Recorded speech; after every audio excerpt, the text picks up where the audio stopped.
Hey guys, what's up and welcome back to another video. For the scent of the day, I kind of wanted to talk about this today. I put these all over my house and this is from Bath & Body Works and these are called the Wallflowers. And a lot of times you can catch these on sale for $3 a piece. And what you do is you simply just plug these into the wall. And you can get all sorts of fancy plug-in styles, but I just get the real cheap ones because it makes no difference to me. And these work so well to scent your house. I've had this one plugged in for 3 weeks so far and I've only burned through half of it. So this burns a lot slower than the ones you buy at the grocery store like Airwick or Glade. I'm not opposed to the grocery store ones. I do like to use those too, but I like these because they cost the same, they burn slower, and they have such a large variety of scents. The one I have in here right now is called Hawaiian Hibiscus, and I'm not sure if that one's still available because they rotate through their scents all the time. But it does smell very floral, very beachy. I do like this one so far.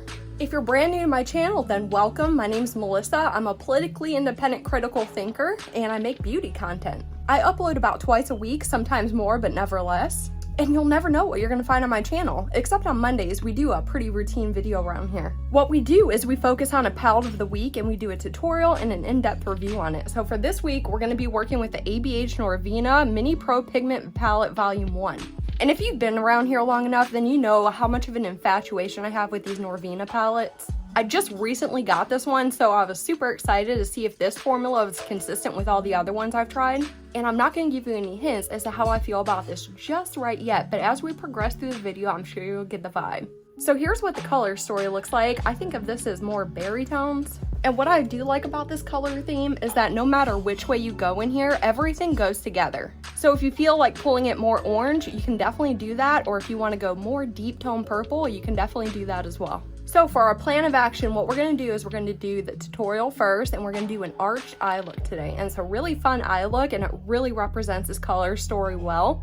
And then our second part is going to be the in-depth review of this palette. So if you're interested about hearing my experience with this, my personal opinion, then stay tuned for the second part of this video.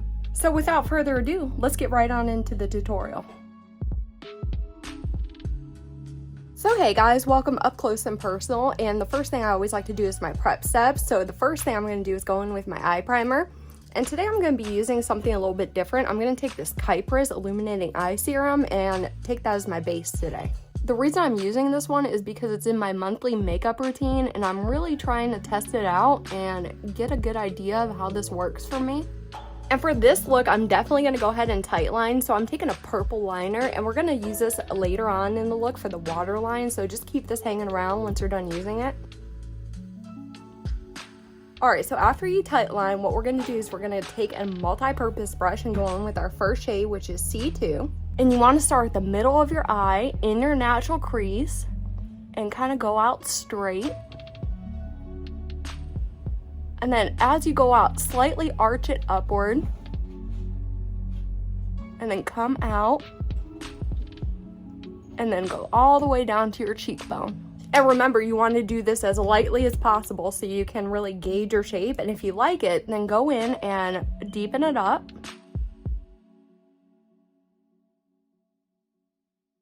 And then we're going to take shade C3 on the same brush. And we're going to put that in the front. So same technique, just stamp it lightly. Meet it up with that first shade in the middle. And then when you go out this way, bring it to your nose bridge. So once you get your initial shape on there, then take a brush you feel comfortable with and give that entire line a good blend upward. And you're just doing this so you could diffuse that line a little bit before we put our secondary shades on top. And then I'm taking that multi-purpose brush and going into the shade A3 first. And I'm putting this on top of the pink part.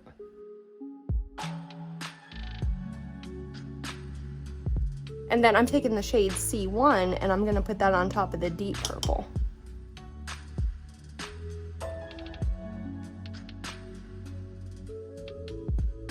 So once I got all the shades where I want them, I'm going to take a fluffy brush and just give everything a nice blend.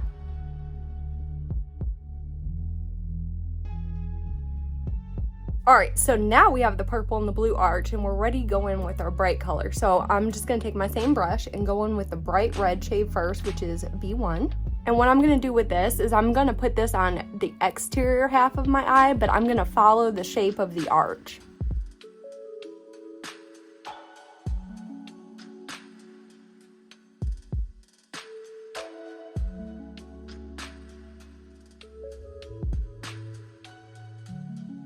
So now we got the red on, so now we're going to go in with the coral part on the interior half of the eye.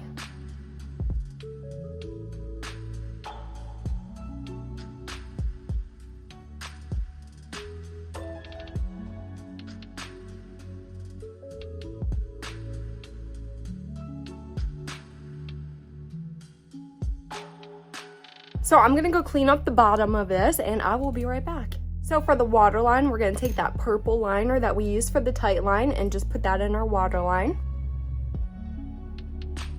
And then I'm gonna take the same pencil and put this underneath my lashes on the lower lash line as well.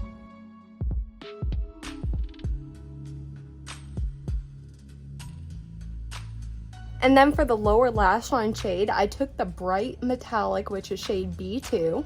And I'm gonna slightly overlap that purple liner and just tap this into place.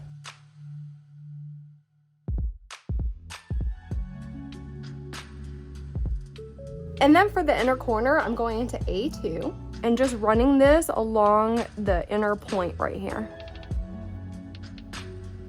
And you can even put a little bit of this onto your brow bone. Alright, so I'm gonna go off camera, do the other eye, put some mascara on, finish up all this stuff, and then I'll be back and we can talk about this. Alright guys, so I'm back and here's the final finished look. And I just think it's really fun. Every single time I get to use one of these palettes, I just have so much fun with it. I just get so inspired by these color stories and I always get these weird looks, but I just like them. This is just one of several variations of looks that you could get with this palette. I could think of tons of things to do with it, but this is the first and foremost look that I wanted to create. And I hope you guys enjoy the bright vibrancy as much as I do. But yeah guys, let me know what you think about this look down in the comments below, but let's move right on into the review. Hey guys, welcome to part 2, which is the in-depth review for this little Norvina palette, and this is called the Mini Pro Pigment Palette Volume 1. So of course this is a palette series, and this is the first one Norvina ever made in the series. And like everything I do in life, I'm reviewing this all out of order. And nonetheless, this is what I'm wearing on my eyes today, and it's a beautiful berry tone color story. But first, I always like to talk about the packaging. This is my favorite type of packaging, which is the nice plastic casing type. So it gives the fragile shadows inside some security and protection. Your shadow names are on the back right here, so if you're ever curious about what they're called, the designation's right there. And then when you do open it up, you have access to a nice large mirror inside. So in this palette, you're getting 9 different shadows weighing 1 gram each. So that's exactly the average amount per pan, no more, no less. And there are a mixture of pressed pigments in this palette, so if you're sensitive to pressed pigments, please be mindful of that. Within the 9 shade range, you're getting 4 different formulas. You're getting 6 mattes, 1 sequin, and 2 metallics. As far as the mattes, you're gonna get a super powdery matte formula, and with a super powdery formula comes a ton of kickback and fallout. But in my opinion, I prefer a powdery formula over a hard pressed formula. I find them much more easier to work with. Like I said, one of the mattes in here is a sequin shade, so that means it has tiny little pinpoint glitters in it, but that really doesn't do much for the formula. It's supposed to give it a different finish, but I really don't find that to be true. This formula in here is so easy to blend and layer. I have no issues with that whatsoever. I found that this matte shade right here, this little peachy coral one, kind of applies a bit chalky, but it's still workable. And if you're curious about the pigment of this formula, it's a very directly pigmented formula. So this is not one of those palettes where you have to build it up. As soon as you dip it in and apply it to your eye, you're gonna get that pigment as soon as you apply it. So with that being said, it's a little bit more difficult to manage and control. As far as the non-mattes in here, like I said, there's 2 metallics and they're very smooth, cream-like, and thick. They give you a very beautiful foil-like finish. Both of them have a very intense base pigment, so with both the shades, you're gonna get a color. And I also attempted all application methods with them. I tried my finger, a dry brush, and a damp brush, and I got the best payoff using my finger and a damp brush. So real quick, I'm gonna go ahead and pop some swatches up on screen so you can see how every shade in the palette looks swatched out.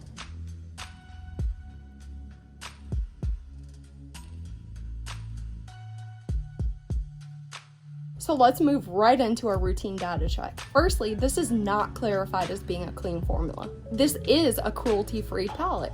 This palette is not vegan. And there is an 18-month expiration date on this, and it's located on the back of the palette itself. So let's slide right into the cost evaluation. If you went out and bought this palette as it is today, it would cost you $29. Breaking that down a little bit comes to $3.22 per shade, and breaking that down a little bit more comes to $3.22 per gram. So comparing this palette to similar palettes available on the market, the price per shade is fairly affordable. And additionally, this palette sports a higher cost per gram than other palettes that I've previously reviewed. As always, we're going to move right on into the most opinionated part of this review, which is my recommendation. The first 4 points I always like to hit on are patching, creasing, staining, and blendability. As far as patchiness, I didn't experience any sort of patchiness whatsoever. As far as creasing, I wore my eye look for 8 hours and I had no signs of creasing. Regarding staining, I did experience staining from some of the shades in this palette. And for blendability, I find this palette very, very easy to blend, and it remains consistent with the Norvina formula.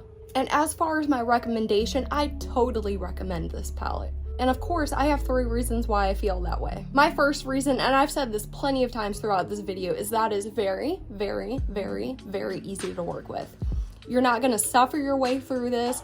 You're not going to have any problems or issues or any of that sort while working with this. This is a palette that works in your favor, not against you. And I always love recommending palettes that work in your favor. My second reason for recommendation is that this is a quick look color story. Like I mentioned earlier, all these shades pair well together. You're not going to run into any instances where you're going to get a very contrasting look on your eye. Every single shade in here pairs well. You can just dust one single metallic all over your lid, or you can make 6 of the shades work all in unison. Whichever way you want to use it, you're going to get a beautiful eye look out of it. Something I did want to point out, and I should have mentioned this earlier in the video, is that this palette doesn't have the very light to very dark gradient that I always look for in a palette. This palette mainly consists of midtones. I tend to like palettes with a little light and a little depth in it so I can have an all-inclusive eye look. This palette doesn't specifically offer that, but I do like this one because I don't own any of these shades in the Norvina formula. And my third reason for recommendation is that these are bright, bold, vibrant hues for the season. We all know summer is upon us. It's hard to deny with all these temperatures we've been getting. And what's better than to rock the season with colors like these?